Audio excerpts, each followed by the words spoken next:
Daniel Card, Martine Pégase Hector. Daniel, vous êtes conseiller municipal à Aix-les-Bains et conseiller communautaire à Grand Lac. Et Martine, vous êtes conseiller municipal à Aix-les-Bains. Cette année qui vient de s'écouler, Daniel, comment vous l'avez vécu au niveau de la démocratie locale? On s'est aperçu qu'il y a des choses qui ont changé, qui ont bien marché, qui ont évolué. Et puis d'autres, c'est pas encore au niveau.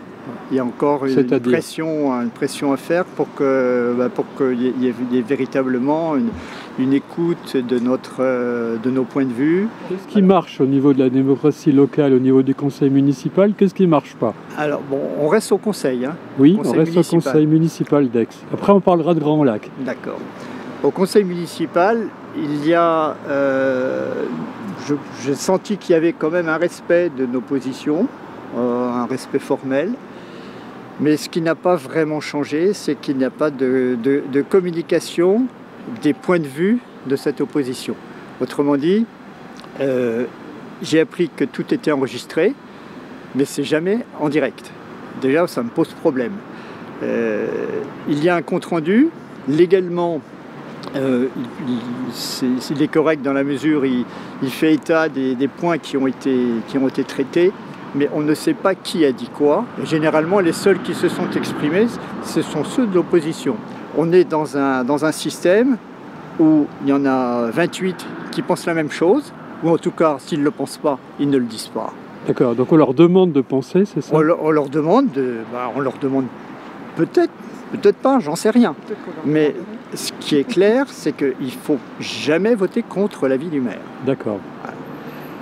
C'est un point qui, moi, m'a gêné, parce que j'ai pensé que dans un conseil municipal, les sujets importants, du moins, devaient être débattus, et ils ne le sont pas toujours. Parfois, on passe très très vite, et puis c'est vrai qu'on est étonné de voir qu'il manque des éléments, on n'a pas été informé suffisamment à l'avance, des dossiers sont retirés. Bon, tout ça, c'est pas très clair. Donc un manque de discussion préalable, un manque de débat, quoi. Oui. Et en point positif, s'il y en a. Si, il y en a quand même. Je trouve qu'après des années de laxisme et de désintérêt de la cause écologique et de la cause sociale, on commence à traiter un petit peu les dossiers. Par exemple? Je pense qu'on parle d'écologie. Alors oui. On en parle d'une manière évidemment très superficielle. Ma question, c'est plutôt comment au niveau local on peut arriver à mettre en œuvre les meilleures idées et tout en restant rigoureux et à prendre des décisions ensemble et non pas au détriment d'une très grosse partie de la population. Martine? Oui. Alors, cette démocratie locale au sein du conseil? Pour moi, c'est une illusion de démocratie parce qu'on peut, bien sûr, on peut s'exprimer, mais il y a, je crois, 28, la liste majoritaire, je crois, comporte 28 membres qui votent systématiquement pour toutes les délibérations. Donc, quel que soit notre point de vue, de toute façon, on va juste avoir dans le rapport vote contre 2, mais tout passe de toute façon. Moi, je trouve qu'on a l'illusion d'être en démocratie. Parfois, je me demande si on ne devrait pas démissionner parce que c'est vraiment une illusion. Donc, assister ou pas au conseil, c'est la même chose. Disons, oui, moi, il me semble que c'est pas tellement... Enfin, pour ce qui est du résultat, pour ce qui est des votes, nos idées, mais rien n'est jamais pris en compte, quoi. On prend connaissance des dossiers, donc déjà quelques jours, on a les dossiers, je ne sais pas, 10 jours, disons, tout au plus, avant le conseil municipal. Quand tout se passe bien. Hein. Quand tout se passe bien, on les a, 10 jours. Quelquefois, on a des rajouts à la dernière minute. Daniel, sur le conseil communautaire. Alors, moi, je m'attendais au pire, et j'ai quand même eu quelques bonnes surprises. Ouais. Il y a des commissions qui fonctionnent. Il y a des services techniques qui sont compétents, qui avancent des propositions qui ne sont pas forcément toujours suivies, mais qui montrent qu'il y a un effort pour changer des choses. Alors après, ce qui va moins bien, c'est évidemment l'importance qu'on accorde à certains projets et puis beaucoup moins à d'autres. J'ai pas non plus du tout apprécié les modifications du plan local d'urbanisme Sur quel point? intercommunal, le PLUI. Ben, ce qui me gêne, c'est que derrière des choses qui sont nécessaires et qui sont dans l'intérêt public, il y a des choses qui vont passer grâce à ces modifications et qui, elles, ne sont pas du tout d'intérêt public, mais d'intérêt privé. Un exemple. Ben, un exemple, c'est que ça permet de couvrir des projets immobiliers qui ne seraient probablement pas passés actuellement autrement et qui vont bénéficier d'une pause encore de quelques années avant d'appliquer strictement la loi. Alors un exemple de projet de ce type-là, l'aménagement des bords du lac par exemple. L'aménagement des bords du lac, il a été pratiquement ficelé bien avant. Ouais. Mais on aurait très bien pu espérer que le maire revienne sur ses décisions, et même si des budgets ont été promis, même si des actions étaient déjà entreprises, on pouvait réorienter le projet vers quelque chose de beaucoup plus durable, quelque chose de plus écologique et de plus solidaire. Par exemple, conserver les 3 hectares de terre maraîchère derrière la cité d'entreprise. Même avant. Les premiers coups de pioche. Le camping, par exemple. Dès les premiers coups de pioche, on savait qu'une partie du camping serait menacée et que beaucoup d'arbres en crèveraient. Et tout ça pour construire une cathédrale de béton. Hein. Mais oui, mais c'est plus qu'une cathédrale de béton. C'est une impossibilité de revenir à l'état initial. C'est-à-dire que dans 100 ans, ça va tomber. Oui, dès maintenant, il y a déjà une inondation qui a été... Oui, on est sur la nappe. Qu'on subit. Ben voilà, la nappe, elle remonte. Qu'on le veuille ou non, elle remonte. Et donc, c'était absolument incohérent. Absurde, quoi. Absurde et illégal même de construire sur une zone humide, une zone inondable.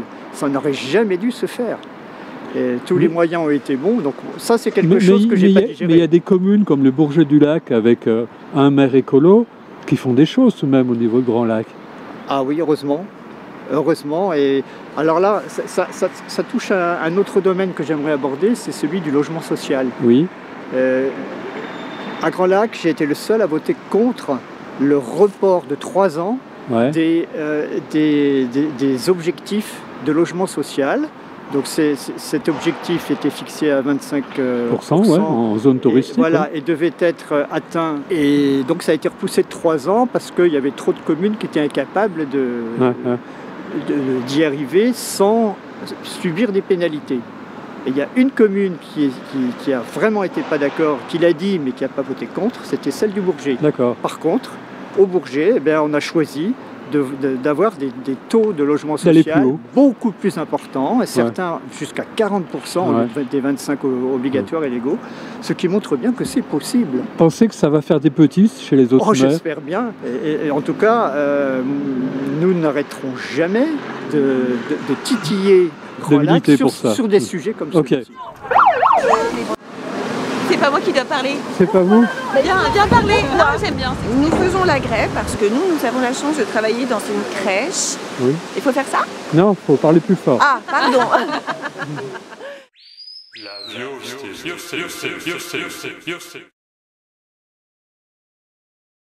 2024, vous voyez ça comment? Sur les grands projets qu'on nous annonce?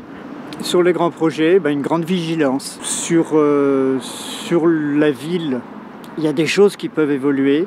J'espère que ça va se faire. Lesquelles? Au niveau mobilité, on aimerait beaucoup qu'un certain nombre de choses changent. Parce que c'est pas terrible encore. Hein. On est loin du compte. Loin du compte. Et il semblerait qu'il y ait peut-être des ouvertures possibles en travaillant mieux entre la ville et Grand Lac. Pour l'instant, c'est pas clair, c'est pas au point, mais il est possible que j'aie à m'impliquer dans ce domaine. Si c'est le cas... Vous allez être acheté un peu? C'est un risque. C'est un risque, mais je ne me sens pas quelqu'un... de vendable? De vendable, à 70 ans. Je ne vois pas tellement ce que j'ai à gagner. Par contre, s'il devait y avoir un deal entre le maire et moi, ce serait sur des objectifs et que ces objectifs soient partagés et atteignables. Alors, quels sont vos objectifs? L'objectif, c'est diminuer le plus possible la circulation en ville. Commencer par ça. On passe la rue de Genève piétonne? Mais plus que ça, je pense qu'il faut élargir les zones apaisées, non pas à une rue, mais à des quartiers. Il faut ouais. que des quartiers entiers soient impliqués et que la voiture y soit, sinon interdite, du moins extrêmement réglementée. Et puis le stationnement aussi.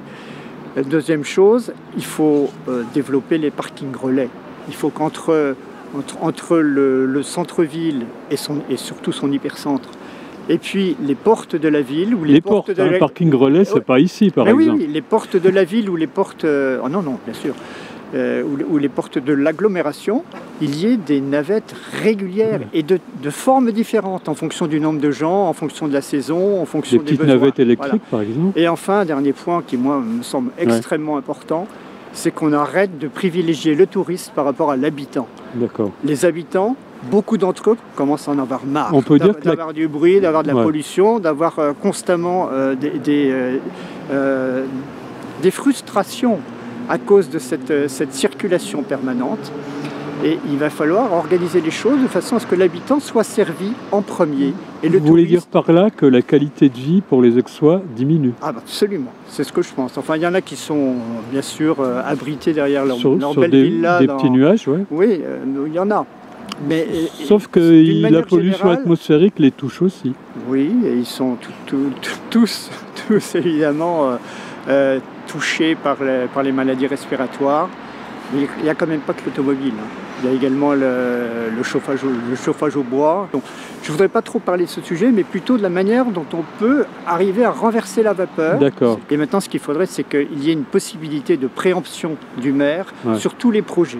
Au lieu de distribuer les permis de construire comme on le fait, et des fois d'une manière un peu favorite, on arriverait, à mon avis, beaucoup plus à de bien meilleurs résultats si on mettait un holà à cette permissivité. Martine, pour cette ville, comment vous la voyez demain? Je ne sais pas comment je la vois demain parce que je trouve qu'il y a beaucoup déjà de dégâts environnementaux qui ont été faits. J'ai l'impression qu'il n'y a pratiquement plus d'espace vert, tout est construit. Il manque de logement social, il manque de logement même pour les jeunes Aixois qui n'arrivent pas à accéder à la propriété puisque la ville est devenue une banlieue de Genève ou d'Annecy, donc les prix ont monté en flèche et les jeunes Aixois doivent aller se loger dans l'avant-pays savoyard. Et je ne vois pas comment, alors qu'il n'y aurait pratiquement plus de terrain disponible, on peut corriger le cours des choses. Vous avez toujours envie de vous battre tout de même? Envie de me battre, je suis vraiment très contrariée. Moi, ce qui m'a amené ici, c'est qu'on perde au conseil municipal, c'est le fait qu'on perde la main sur ce bâtiment qui avait été acheté pour le déploiement de services publics. Alors moi je voyais un truc très sympa avec les touristes et les autochtones qui pouvaient se côtoyer dans ce bâtiment. Et en parallèle, il y a un truc qui m'inquiète aussi, c'est qu'il est question, dans un premier temps, les EHPAD à l'emplacement de la caserne actuelle et de déplacer, dans un second temps, la totalité de l'hôpital. Et je ne comprends pas qu'on démolisse des bâtiments qui sont peut-être pas parfaitement fonctionnels dans l'état, mais qui pourraient l'être avec quelques modifications. Très proches. Pour ce qui est de l'hôpital, le problème, c'est surtout un problème de personnel. Cette opération-là, de tout regrouper, je pense que les promoteurs attendent avec intérêt ce truc. Moi, je ne sais pas qui attend avec intérêt, mais parce que ça va laisser des surfaces intéressantes. Voilà, j'ai vu un article de l'Hebdo des Savoies dans laquelle la journaliste dit clairement qu'on va libérer le foncier de l'hôpital pour laisser le champ libre aux constructions immobilières, à l'aménagement. Voilà, donc tout ça... Donc on continue sur la même lancée. Voilà, là. Ça fait des habitants supplémentaires ici, des habitants supplémentaires sur l'hôpital s'il y en a. Ça fait donc beaucoup plus, pour vous un cri quoi, il y en a marre, c'est ça? Pour moi il y en a marre parce que moi j'habitais dans une petite ville charmante et agréable et je me retrouve dans une zone bétonnée, puis je trouve qu'il y a beaucoup de gens qui font ce même constat Parce qu'en fait, à la mairie, moi je les incrimine pas, ils ont une autre vue. Ils ont une vue différente. Nous, Daniel et moi, on est très versés dans l'écologie. Eux, ils trouvent quand même nettement plus joli, des immeubles bien alignés, du béton bien net, bien propre, avec pas un brin d'herbe qui dépasse. En fait, on n'est pas dans la même vision des choses. Je pense pas que ce sont de méchants et nous les gentils, mais on n'a pas la même vision des choses. Okay. Et en fait, c'est deux points de vue qui évoluent en parallèle, mais qui ne peuvent pas se rejoindre.